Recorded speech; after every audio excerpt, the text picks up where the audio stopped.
Hi everyone, this is going to be my Chapter 5 Adaptions to Anaerobic Training Programs. We have neural adaptions that begin at the higher brain centers, then continue down to the level of individual fibers. Higher brain, and it moves down. We have the motor cortex activity. It increases during new exercises and or movement is being learned. And then increase in recruitment, rate of firing, synchronization of firing. Anaerobic training enhances reflex responses. There's an increase in total area of the neuromuscular junction, and we get more synapses. The end plate length right here, it increases, and then there's also more acetylcholine receptors right here.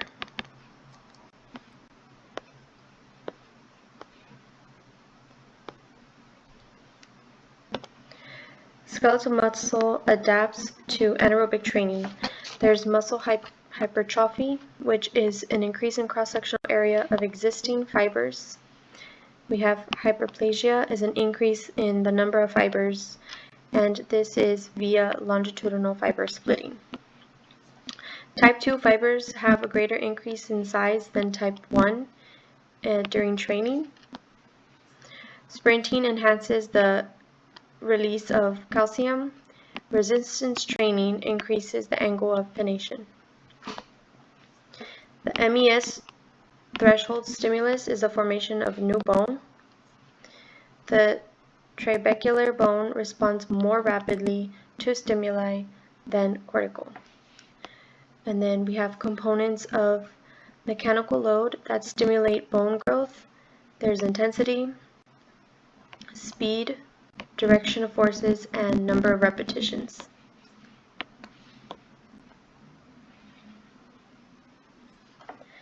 Primary stimulus for growth, insult for mechanical forces. Lacks own blood supply and must depend on the fusion of oxygen and nutrients from synovial fluid.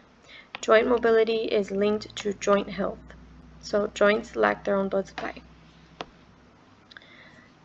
Consistent resistance training improves acute hormonal response to anaerobic exercise, is less likely to be a change in chronic and resting hormonal concentrations. The upregulation of androgen receptor is within 48 to 72 hours following exercise. An acute bout of exercise increases cardiovascular response, decreases or there is no change in the resting heart rate and BP. Resistance exercise of given absolute intensity. The ventilatory response to anaerobic exercise is either unaffected or moderately improved. Overtraining results in extreme fatigue, illness, or injury. The cause is chronic use of high intensity and high volume. Detraining is the loss of accumulated physiological adaptations. And that is my summary for Chapter 5.